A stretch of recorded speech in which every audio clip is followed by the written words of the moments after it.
Imagine waking up every morning feeling excited to work toward your goals. You sit down to study without forcing yourself.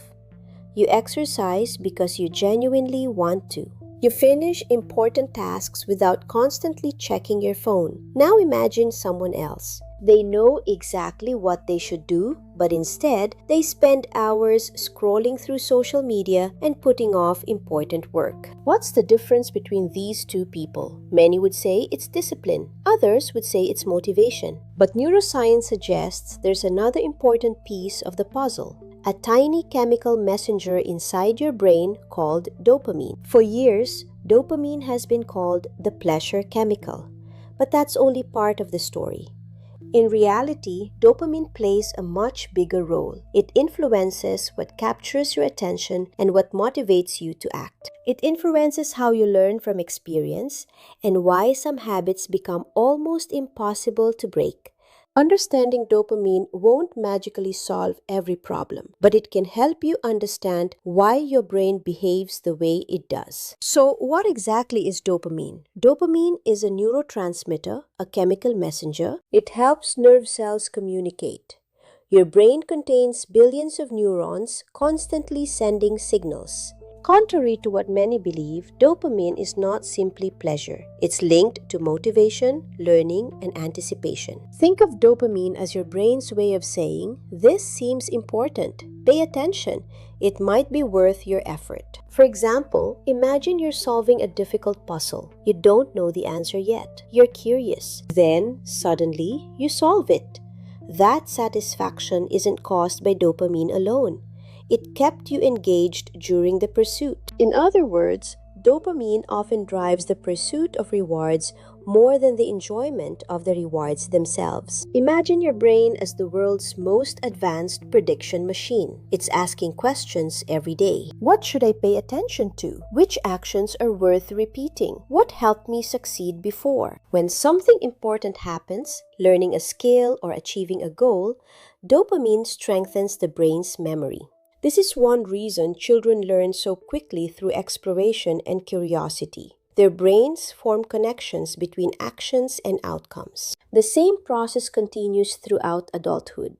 Every time you practice a skill, your brain is learning from the experience. But here's where things become interesting. The same system can make modern distractions incredibly difficult to resist. Social media, video games, and notifications all compete for your brain's attention by taking advantage of this system. Understanding why this happens is the first step toward taking back control. Let's explore how it creates motivation next. Now let's answer one of the biggest questions. How does dopamine actually motivate us? Imagine you're hiking and someone tells you there's a breathtaking waterfall just ahead. You haven't seen it yet, but suddenly you feel excited. You start walking faster. You want to reach the destination. That's dopamine. Scientists describe dopamine as the brain's go-get-it signal. It encourages exploration, persistence, and effort. Dopamine helps your brain answer an important question. Is this worth my effort? If yes, your brain invests energy. This is why anticipation can be even more exciting than the reward itself. Think about planning a vacation. Many spend weeks researching and imagining the experience. That anticipation is incredibly motivating. The same thing happens when you're working toward graduation, training for a marathon, or saving for your first home. Now, let's look at the surprising difference between wanting and liking. They're not the same thing. Wanting is the desire to obtain something. Liking is the enjoyment you experience after receiving it. Imagine smelling fresh cookies in the kitchen. The smell captures your attention. You start wanting them. Then you eat one. The enjoyment involves several brain systems, not just dopamine. This explains a lot. Sometimes we continue chasing things that don't make us happy. The brain says, "Go get it," but satisfaction fades quickly. This is why people feel excited while shopping online or waiting for a package. The anticipation is the reward. Once the novelty wears off, the excitement decreases. Soon, the brain begins looking for the next thing to pursue. Let's talk about one of the biggest challenges today: instant gratification. Our brains evolved for uncertainty. Finding food and staying safe required patience. Today, rewards are available almost instantly. Our brains naturally prefer rewards that arrive quickly. Psychologists call this delay discounting.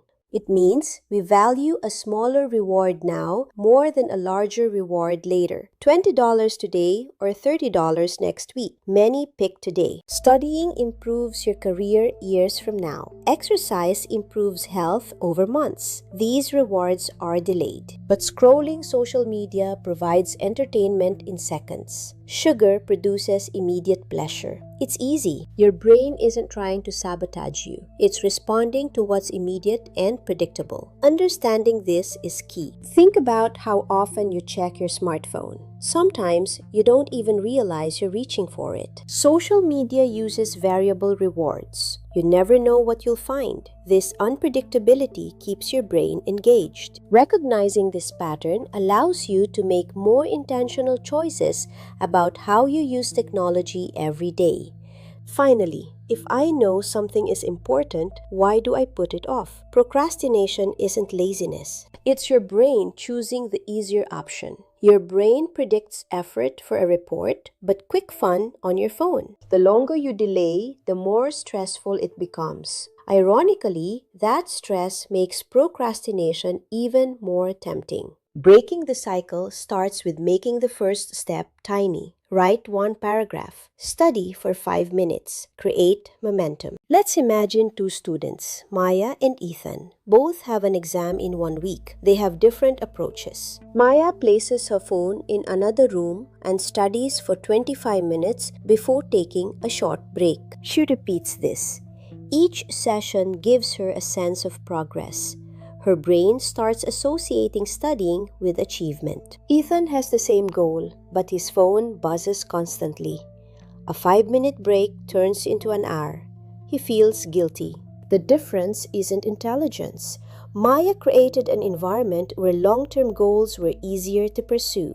This isn't fixed. With small changes to your environment, you can train your brain for behaviors that truly matter. You have the programming, now you know how to work with it. Thanks for watching.